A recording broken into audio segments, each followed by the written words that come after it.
Of building the structure around these players so they can do this again and again. And what a feeling this must be for Huni, who several years ago wanted to join SKT. They told him maybe you could be in the practice squad, but didn't make the full roster. Came to Europe, played on Fnatic, came to North America, played on Immortals. Finally got the call saying, Huni, we want you. Comes and joins the team, and in his first international tournament, takes the trophy.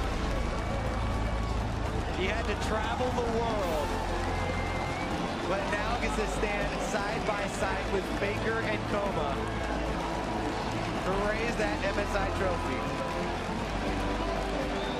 That duo, Faker and Coma, been with SKT ever since they won the Season 3 World Championships and started. They've honestly been SKT. They've been SKT, so you can keep swapping members out left and right. Rapid's not there with the team as well, his assistant coach.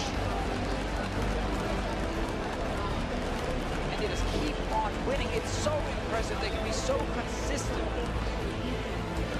This makes their, I believe, 5th or 6th, depending on your definition. Right, international tournament win for SKT. Temos também o atirador carregador da Red Canids, DRTT. E o bicampeão do mundo de futebol, Ronaldo. That's it over the dash, the analysts. Thank you very much. Free SK Telecom, your 2017 mid-season invitational champions. As you can see here, world superstar, football superstar, two-time World Cup champion Ronaldo making his way onto the stage, along with another very famous face, BRTT, in the League of Legends community, to present SK Telecom with their winners' medals. One legendary two-time World Cup champion here to award to a couple two-time world champions of League of Legends. And let's remember, SK Telecom has just completed the most dominant two-year run in the history of League of Legends as an esport. And it's something that I don't think will ever be equaled. We're still very young in League of Legends as a sport, as an esport.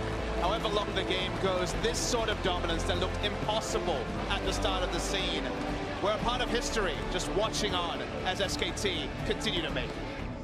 I love what I saw when they went for the MSI trophy as well. Huni getting delivered first, making sure Peanut could get to lift that trophy as well, bringing the whole team into this experience. Yeah, we have to remember, as was said at the beginning of the day, Papa Smithy, that this organization is a dynasty with members that have, come and left and come and left, and yet the dominance has always been there. For those two members, their first international win in a Riot tournament, Huni and Peanut should be proud. They were chasing something, honestly, every player is when they move along, but when you move to SKT, it's the big goal that you're chasing, and for Huni, it's a culmination, as Freak put, of a very long and winding path to get to SK Telecom. And for Peanut, he was the one who was supposed to take down SKT. He went the other route. Feeling pretty damn good about his decision now. And we can't forget the guy behind it all, right? Coma there on your screen getting his medal as well. I mean, this man is a great mind within League of Legends esports. And that's really what it takes, because not only within League of Legends, but really across all sport, it's rare to see this kind of dominance. This level of domination internationally for this many years. And Faker, the man himself, the greatest player of all time. Receiving the medal from one of the greatest footballers of all time. A transformative footballer in his own right. Ronaldo was a superstar and then some. Speaking of superstars. Very true. I mean, you've got Faker on your team. The fact that you can make a name for yourself, the likes that Peanut has, I mean, it's incredible. Wolf as well, outspoken in his own individual abilities, shows up time and time again, has matured fantastically as a player here. Can we step back for a moment? 7 years into the esport, we have Ronaldo passing a gold medal to Faker.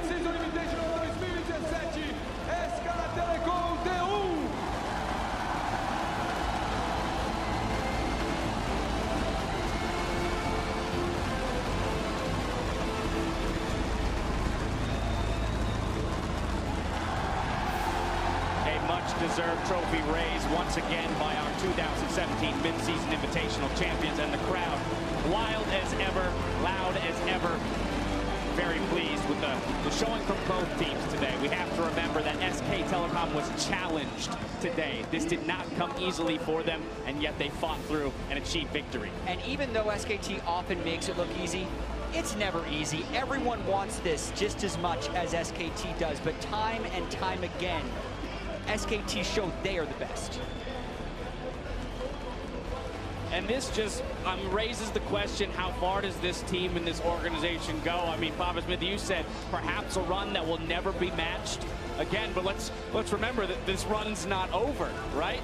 They've just hit one milestone, and now it's about, can they push forward? They'll be defending champions if they are to make it to the 2017 World Championships later this year. It's the sort of run that should never happen, Dash. The game changes every meta. The meta has evolved, and SK Telecom have rolled with the meta, and that's why the domination is unprecedented.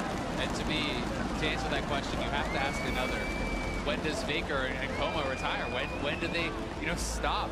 Because it has to feel like these guys are so good and are so dominant that they may not stop winning until they choose to step down. I mean, you forget how young Faker is as a player, right? Because he's been at that level of dominance for so long, as you mentioned, Jet. And it feels, like, in order to be there, the experience that he's acquired, the poise that he presents on stage and against adversity. Let's remember, he's focused the entire series here. That guy rises above all, does what is needed to be done to support